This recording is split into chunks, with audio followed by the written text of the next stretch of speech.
Jeff Sessions is suffering under the elements. Some people would say that he's beleaguered. Beleaguered. Donald Trump has been going in on Jeff Sessions on Twitter, and it has been so hilarious to watch. He sent out tweets such as, "So why aren't the committees and investigators, and of course our beleaguered Attorney General, looking into crooked Hillary's crimes and Russia relations?" Yeah, why aren't you looking at it? What's going on, Beleaguered? Why aren't you looking at it, Beleaguered? You need to get in there and look at it, you beleaguered. Beleaguered means he's up back against the wall. He's struggling. He's got a struggle office. Here goes another tweet. Attorney Jeff Sessions has taken a very weak position on Hillary Clinton's crimes. Where are emails in DNC server and intel leakers? Now, Jeff Sessions says he will not quit. He will serve at the will of the behest of the president, and he will not resign unless the president wants to get rid of him. So it's this whole thing back and forth. Will Jeff Sessions quit or be fired? Two people close to Trump told the New York Times that Trump is tormenting Sessions because he can. He is in the crosshairs. He's feeling the pain. But this is the thing we need to think about when we think about Jeff Sessions. And I think we need to really consider it. Okay? Let's get in here. Let's dig in here a little bit. All right? Jeff Sessions' policies are horrible for the average person. They're horrible for our country. They're mostly horrible for those people in marginalized groups such as poor people, black people, Latino people, Muslims. And the reason why I say that is because when you push for something like marijuana, strengthening laws, when you push back against the tide of states moving towards legalization of marijuana, at least for medicinal purposes, when you push back on that, when you put the word out that we need to get harder on marijuana, that's just not an ideology. Forget this guy just is not up to speed, he's just old. No, this is strategic. What he's trying to do is he's trying to lock up more black and brown poor people. Are you a black and brown or poor person? Now, if you're not poor, and when I say not poor, I mean you got money just laying around. You got liquid $2-3 million. You could touch it anytime. If you're not in that situation, yeah, this affects you and your children and your cousins. All right?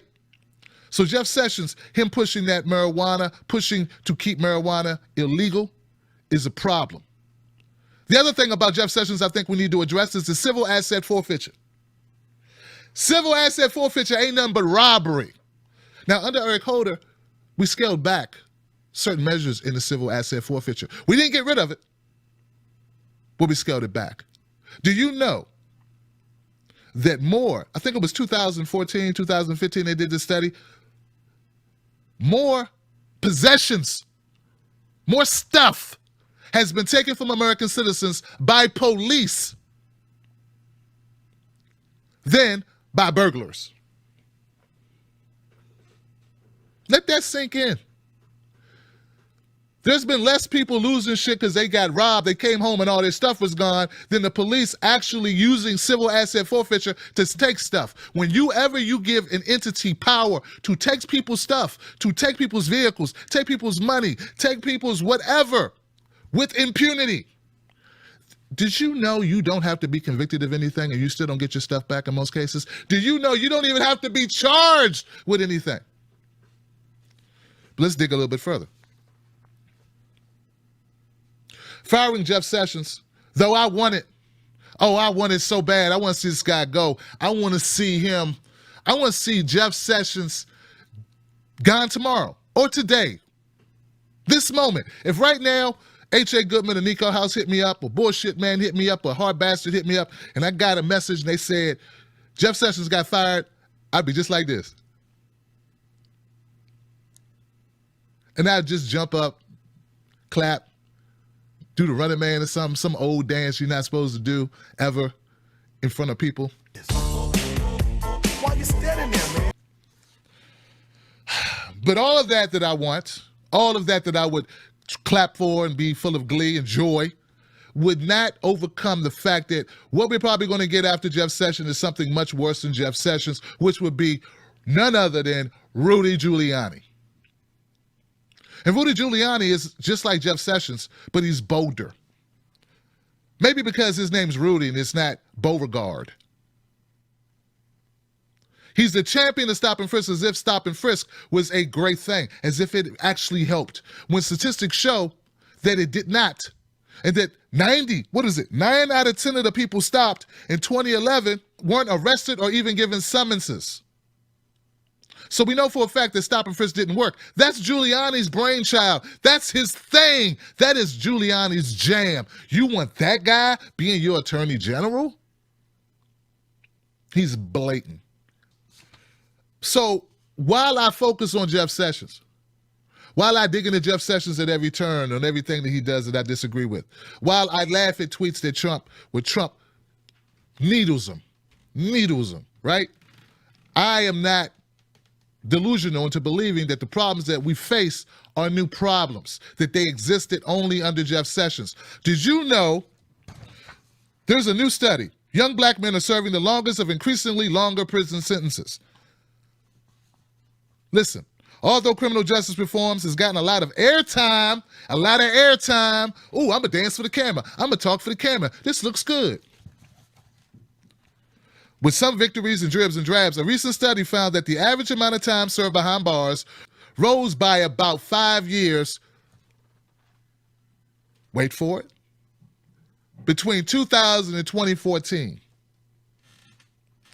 Who was president in 2014?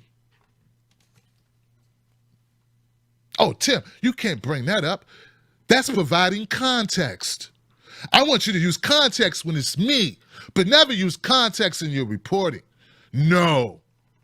Who was the attorney general when the amount of time served behind bars for black people rose by about 5 years? Lynch. Holder. That's who. I'm telling you. Now, see, this is when identity politics is bad. Okay? This is when identity, because some people go to sleep because they think this person looked like them, that means something. It don't mean anything. This escalation, what Jeff Sessions is proposing, tougher on crime, stiffer sentences, bringing back mandatory minimum civil asset forfeiture, wasn't much better under Eric Holder and Loretta Lynch. Get it right, all right? In fact, there was an increase. The Urban Institute released this report Wednesday and used inmate data from 44 states. In 35 of the 44 states included in the study, black men accounted for the majority of prison population serving the longest sentences. You got a white guy, you got an Asian guy, you got a Latino guy, you got a black guy.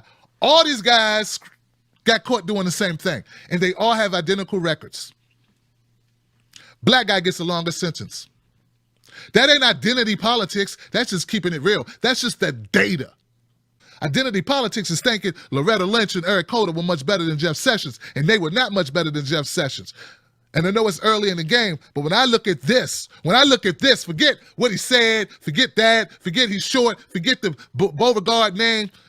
I'm not saying he's a good attorney general. What I'm saying is we had a horrible run, period. And that needs to be called out.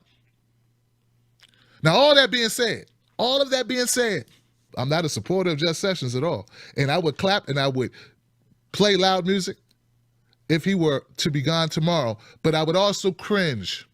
I would fucking cringe because I don't want a Giuliani. But thank you, Donald Trump, for giving it to Jeff Sessions. And yes, I'd like to see justice for us all. And that means all of us.